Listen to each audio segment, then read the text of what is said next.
Ya, hari ini pemerintah akhirnya menetapkan sasaran pertumbuhan ekonomi kita akan mencapai 4,5 hingga 5,5% pada 2021. Tingkat pertumbuhan ekonomi ini diharapkan didukung oleh peningkatan konsumsi domestik dan juga investasi sebagai motor penggerak utama. Sementara itu dalam RAPBN tahun 2021, defisit anggaran direncanakan sekitar 5,5% dari PDB atau sebesar 971,2 triliun rupiah. Berikut cuplikan pidato dari Presiden dalam Nota Keuangan RAPBN 2021. Asumsi indikator ekonomi makro yang kami pergunakan adalah sebagai berikut. Pertumbuhan ekonomi diperkirakan akan mencapai 4,5% sampai dengan 5,5%. Tingkat pertumbuhan ekonomi ini diharapkan didukung oleh peningkatan konsumsi domestik dan investasi sebagai motor penggerak utama. Inflasi akan tetap terjaga pada tingkat 3% untuk mendukung daya beli masyarakat.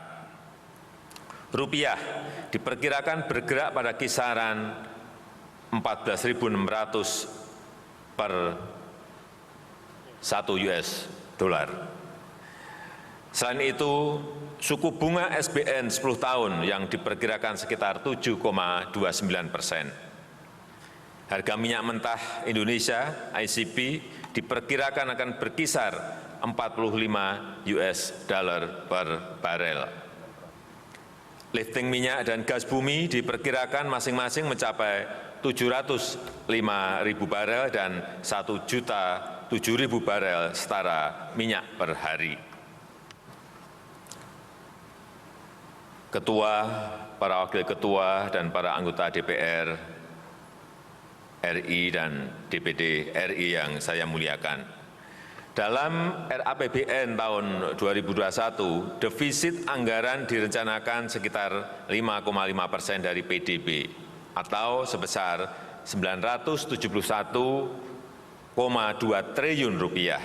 Ya, Presiden Jokowi telah memberikan pidatonya pada Nota Keuangan RAPBN 2021 dan kondisi pandemi serta pemulihan ekonomi menjadi fokus pemerintah dalam penyusunan RAPBN 2021. Lantas, realistiskah penyusunan RAPBN 2021 di masa pandemi ini sehingga Indonesia bisa terhindar dari resesi? Langsung saja kita akan membahasnya bersama tenaga ahli utama Deputi 3 KSP Edi Priyono dan juga founder Core Indonesia Henry Saparini. Nanti juga akan bergabung bersama kami staf khusus Menteri Keuangan Justinus Prastowo. Namun sekarang saya akan menyapa dulu dua narasumber saya melalui telekonferensi. Ada Pak Edi dan juga Bu Henry. Terima kasih sudah bergabung bersama kami dalam Hot Ekonomi. Baik, saya langsung ke Pak Edi dulu menanggapi soal apa yang sudah disampaikan tadi dalam Nota Keuangan. Pak Presiden Jokowi menyampaikan poin yang pertama, pertumbuhan ekonomi kita berada di range 4,5 hingga 5,5%. Sebelumnya juga kita lihat IMF memprediksi bahwa ada di 6%, tapi ini di range 4,5 hingga 5,5%. Realistiskah ini menurut KSP angka ini atau optimiskah? Apakah hal optimis yang dibangun dengan kondisi sense of crisis yang ditumbuhkan oleh Presiden kepada seluruh anggota pemerintahan? Ya, kalau dari pemerintah, karena KSP kan bagian dari pemerintah ya, itu sikapnya jelas, yaitu optimistik dan realistis ya. Optimistik dalam arti melihat perkembangan sejauh ini, kemudian perkembangan di negara lain, jadi di dunia internasional maupun di dalam negeri. Nah, realistis dalam arti semua itu nanti sangat tergantung kepada keberhasilan kita mengendalikan penyebaran COVID. Jadi constraint-nya itu gitu. Jadi kita berharap bahwa penyebaran COVID dapat dikendalikan dengan baik, meskipun kalau untuk benar-benar tuntasnya kan menunggu vaksin ya. Tetapi kita harapkan ini bisa dikendalikan dengan baik.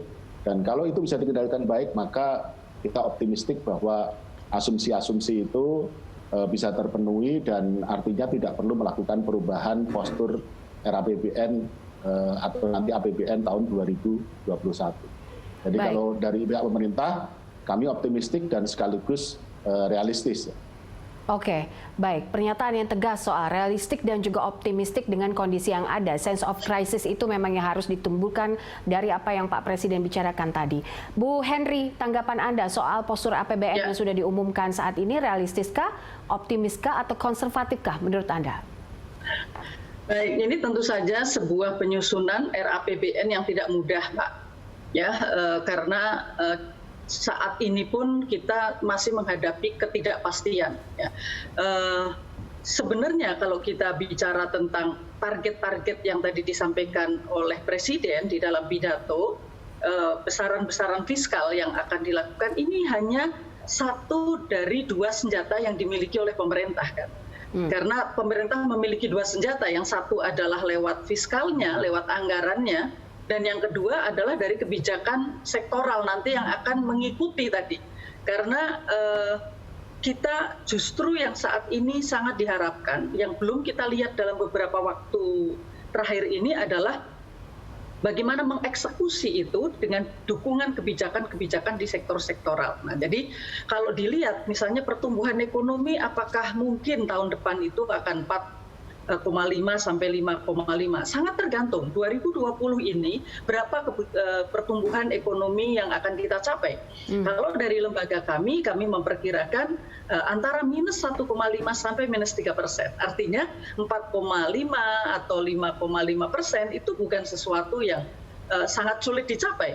Kalau memang tadi kita menggunakan atau pemerintah menggunakan dua senjatanya sekaligus.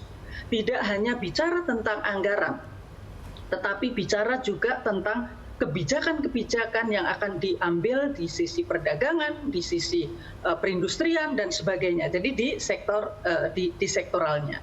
Kalau kita melihat dari sisi penerimaan, kita tahu bahwa di 2020 ini pemerintah sudah melakukan koreksi penerimaan dengan target 1.698 triliun untuk penerimaan. Nah, kita perlu mendengar dari pemerintah realisasi sampai dengan Agustus berapa.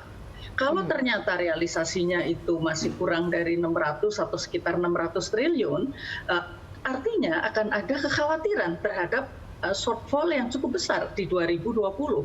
Nah, kalau nanti kemudian terjadi shortfall yang cukup besar, sementara defisit yang sekarang saja di 2020 itu 1.000 triliun, artinya ini akan menjadi juga catatan lagi di 2021, apakah kita akan mampu mencapai penerimaan 1.776 triliun yang tadi disampaikan oleh pemerintah. Nah, jadi memang sangat banyak faktor-faktor yang harus kita pertimbangkan di dalam penyusunan RAPBN 2021 ini. Namun ada beberapa hal yang sangat menarik, Mbak Popi, ya. Tadi kalau disampaikan oleh Presiden bahwa anggaran untuk kesehatan itu cukup besar. Kalau kita melihat angkanya itu 2 kali lipat dari tahun 2020. Ya.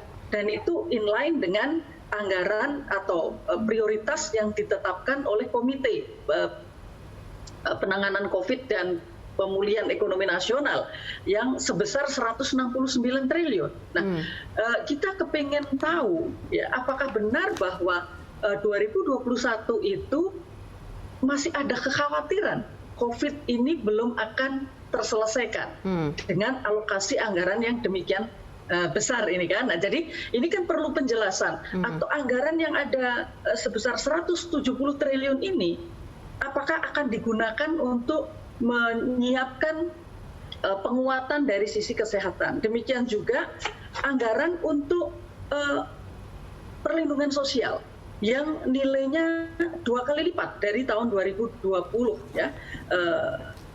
Nilainya 419 triliun. Nah, kalau kita melihat besaran-besaran tadi, kemudian pertanyaannya adalah anggaran pemerintah yang demikian besar di 2021 ini akan menjadi penggerak ekonomi ya, asalkan ini akan menjadi captive market bagi produk-produk dari dalam negeri. Nah, ini yang kita tunggu bagaimana turunan yang akan dibuat kebijakan-kebijakan sektoralnya. perlindungan sosial itu 400 triliun lebih dan itu digunakan atau pemberian bansosnya ini menggunakan produk-produk dari dalam negeri, nggak masalah karena itu akan menjadi pendorong. Nah, jadi sangat tergantung pada pilihan-pilihan kebijakan implementasi dari angka-angka yang sudah dipidatokan oleh Presiden. Baik, oke, saya ke Pak Edi. Tentu saja ada pertimbangan-pertimbangan khusus yang dilakukan oleh pemerintah karena ini adalah suatu keadaan yang tidak biasa begitu Pak Edi dengan kondisi merancang postur RAPBN 2021 di saat pandemi begitu. Soal tadi yang disebutkan oleh Bu Henry, masih ada kekhawatiran soal misalnya anggaran kesehatan yang akhirnya dinaikkan, kemudian perlindungan sosial juga dinaikkan. Apakah ini nanti implementasinya akan bergerak kepada captive market dan bagaimana pertimbangan dari sisi kebijakannya? Baik, saya ingin menyampaikan satu hal yang disampaikan Bu Henry tadi. Pada intinya kan sebenarnya kuncinya di efektivitas anggaran. Jadi kalau kita melihat anggaran itu bukan hanya besaran-besarannya saja kan, tapi apakah dia efektif atau tidak. Dan efektivitas kebijakan itu sangat dipengaruhi oleh desain dari sebuah kebijakan, implementasinya dan sebagainya. Nah, ini saya kira benar sekali. Dan itu sudah menjadi perhatian pemerintah saya kira. Bahkan ya bukan 2021 aja ya. Untuk 2020 juga mungkin bisa diikuti di media. Presiden selalu menekankan untuk mempercepat proses penyerapan anggaran, kemudian dicek apakah sampai kepada sasaran, kelompok sasaran dengan baik dan sebagainya. Kalau masalah kekhawatiran, saya kira kalau di program kesehatan tadi sudah dinyatakan oleh Bapak Presiden ya bahwa ada program-program yang sifatnya meneruskan sebelumnya ya, kayak pencegahan atau penanggulangan percepatan penurunan stunting dan sebagainya ya, kemudian untuk gizi dan sebagainya. Nah, di situ juga ada anggaran untuk vaksin COVID. Nah, oleh karena itu, ini kan yang tadi menjadi bagian dari sikap realistis. Ya. Di samping optimistik, kita juga realistis dalam arti sampai 2021, kemungkinan kita baru mulai bisa melakukan vaksinasi dan itu diharapkan COVID ya benar-benar bisa secepatnya tuntas. Tetapi bahwa ada kekhawatiran bahwa COVID belum selesai, saya kira tercermin dari anggaran untuk adanya vaksin COVID. Karena secara objektif kan COVID ini kan baru bisa selesai tuntas kalau vaksinnya ditemukan dan vaksinnya itu efektif. Oke, baik. Bu Henry, tanggapan Anda?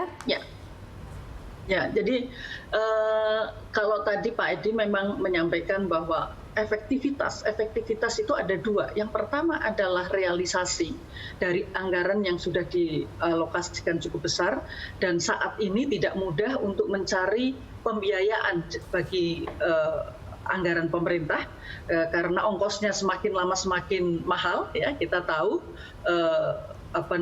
surat utang pemerintah juga memerlukan imbal hasil yang semakin lama semakin tinggi, maka percepatan tadi, timing di dalam mengimplementasikan anggaran menjadi sangat penting. Dan yang kedua tadi, seperti saya sampaikan tadi, implementasinya, detail dari kebijakan. Apakah anggaran itu juga akan diikuti dengan kebijakan-kebijakan yang lainnya untuk bisa mendorong ekonomi di dalam negeri. Karena gini Mbak Poppy, menghadapi COVID ini, kita tahu bahwa semua negara itu akan lebih inward looking. Ya, karena memang kita tidak mengetahui kepastian dari global. Nah, Indonesia ini kebetulan memiliki struktur ekonomi yang sangat menguntungkan bagi kita menghadapi COVID ini. Seperti disampaikan Presiden tadi, kita akan mendasarkan kepada konsumsi rumah tangga dan investasi. Maka konsumsi rumah tangga yang jumlahnya 58% dari kue ekonomi kita, mari kita manfaatkan semaksimal mungkin dengan produk-produk dari dalam negeri tadi. Nah, makanya yang harus kita pikirkan, kalau memang 2021 pemerintah masih menghitung bahwa harus memberikan BLT 2 kali lipat. Kalau 6 bulan itu sekitar 200 triliun seperti tahun ini. Kalau 400 triliun, jangan-jangan 1 tahun akan diberikan BLT juga. Nah, bagaimana BLT itu bisa di-spend, bisa dibelanjakan untuk produk-produk yang menggerakkan ekonomi dalam negeri. Baik itu perusahaan besar maupun perusahaan UMKM. Nah, ini yang harus dipastikan. Jadi, kita tidak kemudian sekedar mencarikan anggaran untuk BLT, tapi BLT ini juga anggaran untuk menggerakkan sektor UMKM. Ya. Apakah mudah? Tidak mudah, tetapi bisa dilakukan dan harus dilakukan. Jadi kalau kemudian UMKM ini diberikan market ya sekian persen dari 400 triliun, maka akan muncul produk-produk UMKM yang akan dibeli oleh APBN. Nah, ini yang sangat menarik ya. Seperti disampaikan Presiden tadi, kita harus melakukan reformasi ekonomi. Tapi tadi dalam pidato hanya reformasi anggaran, reformasi pajak gitu ya. Yang kita tunggu sebenarnya reformasi ekonomi untuk memperkuat struktur. Jadi kalau tadinya kita ini kebutuhan pangan kita penuhi dari manapun, mari kita rancang bahwa tahun depan kebutuhan pangan itu semaksimal mungkin kita penuhi dari dalam negeri. Gitu. Jadi kalau tadinya makan A gitu yang itu harus diimpor, kenapa kita tidak ada substitusinya? Kita produksi dari dalam negeri, artinya harus ada campaign dari pemerintah ya untuk mengajak bahwa ini anggaran 2021 itu sangat besar dan sangat mahal bagi pemerintah. Maka ini semestinya akan bisa menguntungkan bagi semua, gitu Mbak Popi. Baik, Pak Edi, langsung saja soal reformasi ekonomi untuk memperkuat struktur ini yang tadi inputnya diberikan oleh Bu Henry, merealisasikan RAPBN ke depan seperti apa upayanya? Kalau dari sisi niatan ya, intention gitu ya, itu yang disampaikan Bu Henry semuanya sudah dalam rencana pemerintah ya, untuk mempromosikan, memanfaatkan momentum ini untuk memperkuat produk dalam negeri, produk UMKM dan sebagainya, semua sudah dalam rencana pemerintah. Tapi memang kita harus sama-sama kawal ya, baik yang di dalam maupun di luar pemerintah, bagaimana pelaksananya supaya efektif. Contohnya ya, membeli produk dalam negeri. Ini kan sekarang mulai tahun ini sudah ada gerakan untuk bangga produk Indonesia ya. Itu kan intinya sebenarnya kan membeli produk. Nah, perwujudannya ini yang kita sebut peran pemerintah sebagai off-taker. Jadi pemerintah membeli produk-produk dalam negeri, khususnya adalah produk UKM. Ini salah satunya dimulai dengan digitalisasi UKM, karena UKM-UKM ini untuk menembus pasar dalam situasi pandemi, maka salah satu yang bisa dilakukan adalah melalui penjualan dengan sistem online gitu. Nah, oleh karena itu upaya untuk mendorong produk UMKM dibeli oleh pemerintah, dibeli oleh BUMN itu instruksi itu sudah ada dan beberapa kali disampaikan oleh pemerintah, bukan hanya untuk tahun depan, bahkan tahun ini sudah mulai. Jadi intinya sebenarnya apa yang menjadi perhatian dari Bu Henry itu tadi sudah ada dalam rencana pemerintah ya, produk dalam negeri, UMKM dan sebagainya, termasuk usaha yang skalanya lebih besar. Tapi lagi-lagi kita punya constraint yaitu pengendalian COVID, khususnya physical distancing atau pembatasan sosial berskala besar. Ini yang kita nanti akan lihat secara dinamis. Oleh karena itu, kalau di dalam kebijakan pemerintah kan ada kita sebut sebagai rem dan gas ya. Gasnya itu pemulihan ekonomi, remnya adalah penanggulangan COVID. Ini dalam satu komite, dalam satu kendaraan, sehingga kita diharapkan kendaraan kita yang namanya pembangunan ekonomi ini, proses pemulihan ini tidak berjalan terlalu cepat sehingga melupakan kesehatan, tetapi juga tidak terlalu lambat sehingga apa yang tadi disampaikan semuanya itu bisa tercapai. Jadi intinya tadi sudah ada dalam rencana, tugas kita semua, termasuk teman-teman dari luar pemerintahan, kita harapkan untuk ada partisipasinya dalam arti mengawasi dan sebagainya. Kalau ada dilihat ketidaksesuaian bisa disampaikan, dan kita akan yang di dalam pemerintahan mencoba untuk mendorong supaya yang direncanakan itu benar-benar tercapai. Saya kira itu. Oke, baik. Pak Edi, terima kasih untuk waktunya bersama kami. Pemirsa, kami akan lanjutkan lagi Hot Ekonomi dengan narasumber kami, dan nanti juga akan bergabung Pak Justinus Prastowo, tapi kita jeda sebentar. Tetaplah bersama kami dalam Hot Ekonomi.